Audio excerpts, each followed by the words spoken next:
Dear Patriots, before the news starts, please, subscribe to our patriotic channel by clicking the subscribe button. Give us a thumbs up to this video. Don't forget to leave your opinion below in the comments section. Share the news on Facebook and Twitter so your friends see it. Thank you. France's president loses it with Middle Eastern refugee, just told her to go back to your country. In their most recent presidential election, France had the choice between voting for a liberal candidate and a hard-right candidate, and they ended up voting for the liberal named Emmanuel Macron. Macron entered office with liberal ideals regarding how he was going to govern a country which is undergoing seismic shifts in its demographics and culture, owing to the influx of people from the Middle East, North Africa, sub-Saharan African and elsewhere. However, it clearly seems as though President Macron has finally accepted the fact that he cannot embrace these outsiders with open, loving arms like he probably thought he could with the open borders policy he campaigned fought with. In a surprising turn of events, left-wing Macron was filmed telling a refugee from Morocco that she should return to her own country.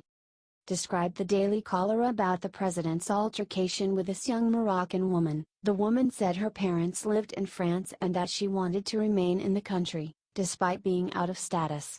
Macron disregarded the woman's argument and asked her to leave France. Said President Macron to the angry refugee, translated from French, "If you are not in danger, you should go back to your country. You are not in danger in Morocco." When the refugee demanded to be able to stay in France, even though she did not have a valid visa, Macron shot back, "I cannot give French papers to everyone who doesn't have them. How would I deal with the people who are already here and can't find a job?" Are you glad liberal Macron is actually seeing the light about his country's big problem?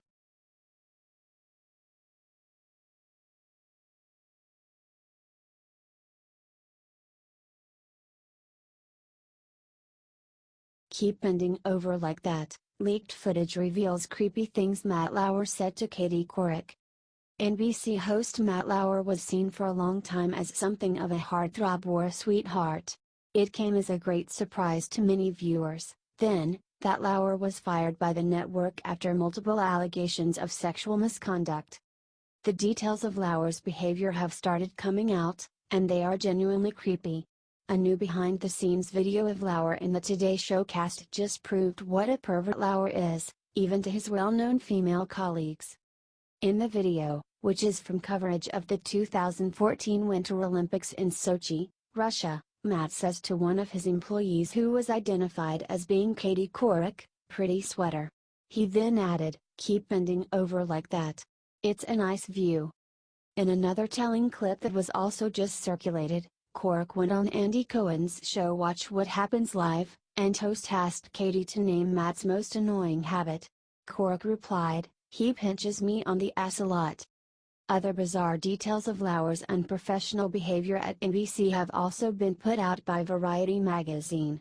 Stated their report about Lauer, his office was in a secluded space, and he had a button under his desk that allowed him to lock his door from the inside without getting up. This afforded him the assurance of privacy. It allowed him to welcome female employees and initiate inappropriate contact while knowing nobody could walk in on him, according to two women who were sexually harassed by Lauer. Are you glad Lauer got fired?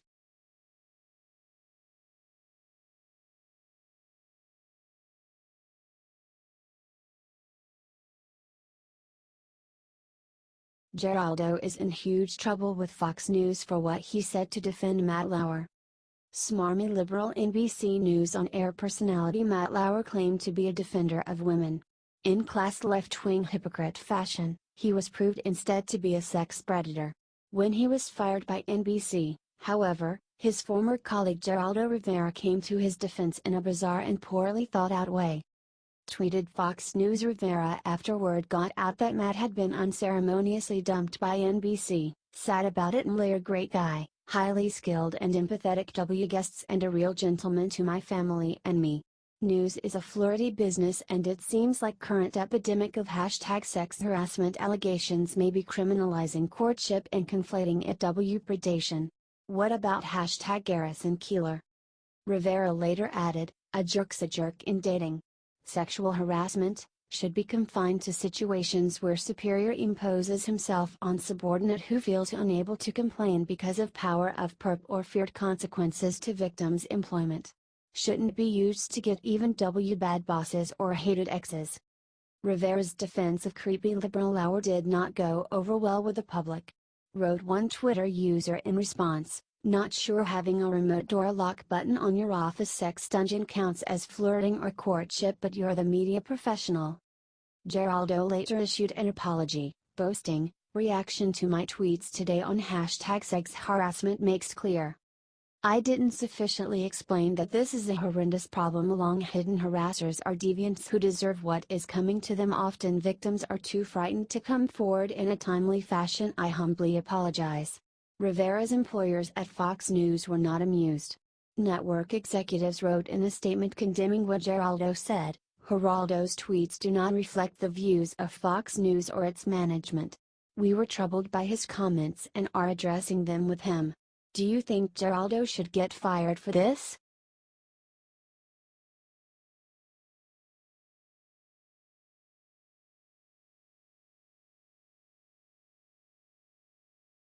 College now teaches students a class called White Racism. The professor claims it's not anti-white.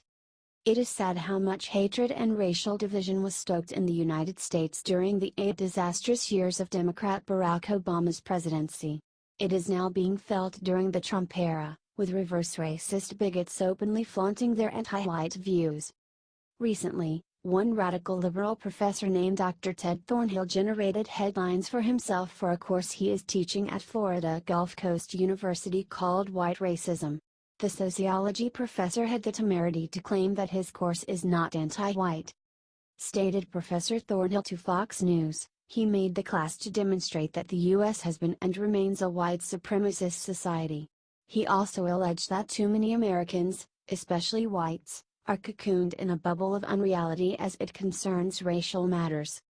Thornhill, who once again asserted that he is not a racist, went on, "Many whites have subscribed to and promoted racist ideologies, championed and or enacted scores of racist laws, policies, practices, and traditions, and made incalculable decisions in their daily lives that have operated to maintain white racial domination over blacks and other people of color for hundreds of years." Ted described the class as being anti-white racism. He stated, "Clearly, not all white people are racists, some are even anti-racist."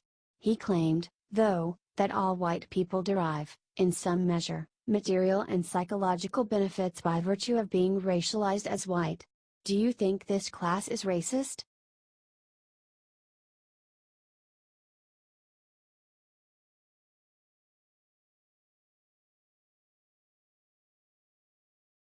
Sarah Sanders hits CNN with a brutal zinger for protesting President Trump's Christmas party. President Trump wrote a few tweets that really got under CNN's skin. That is always fun to do. And as a result, CNN announced that they will be protesting Trump by not showing up to his Christmas party. Sarah Huckabee Sanders had the perfect comeback for this. Here are the tweets that made CNN so angry.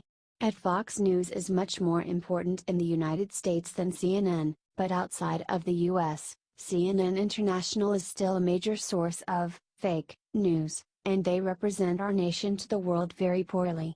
The outside world does not see the truth from them. Tweeted Trump. We should have a contest as to which of the networks, plus CNN and not including Fox, is the most dishonest, corrupt and or distorted in its political coverage of your favorite president, me. They are all bad. Winner to receive the fake news trophy. Tweeted Trump. As a result, CNN released a statement. CNN will not be attending this year's White House Christmas party. In light of the president's continued attacks on freedom of the press and CNN, we do not feel it is appropriate to celebrate with him as his invited guests. We will send a White House reporting team to the event and report on it if news warrants, wrote CNN. Sarah Sanders had the perfect response. Christmas comes early. Finally, good news from at CNN, she said in response to CNN. Awesome.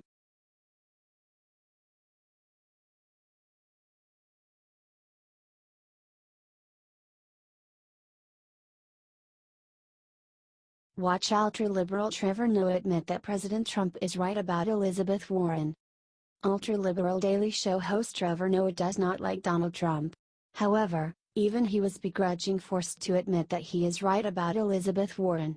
Trump has pointed out that Warren has pretended to be a Native American to get ahead in life, when in reality, there is no proof at all that she is a Native American. To point this out, Trump calls her Pocahontas. When Trump says Pocahontas, you might be thinking, wait Trevor, I'm confused, is Elizabeth Warren Native American? And you see, that's the question because, for a long time, she said she was, said Noah. Is Donald Trump racist? Yeah. But in his own way, he is hitting Elizabeth Warren for saying she is Native American when she wasn't. Elizabeth Warren did something problematic. So as weird as it is to say, in his own racially offensive way, Donald Trump is being woke. Yeah, and that's, unfortunately, the truth, said Noah. It wasn't easy for Noah to admit Trump was right. And he had to call Trump a racist, of course. But nonetheless, he admitted that President Trump is correct. Elizabeth Warren is a total fraud. It's nice to see even ultra-liberals are able to understand this. In 2012, The Atlantic called her out. Elizabeth Warren is not a citizen of the Cherokee Nation. Elizabeth Warren is not enrolled in the Eastern Band of Cherokee Indians. And Elizabeth Warren is not one of the United Kituwa Band of Cherokee. Nor could she become one, even if she wanted to. Despite a nearly 3-week flap over her claim of being Native American, the progressive consumer advocate has been unable to point to evidence of Native heritage except for an unsubstantiated third-hand report that she might be 1/32 Cherokee, they wrote.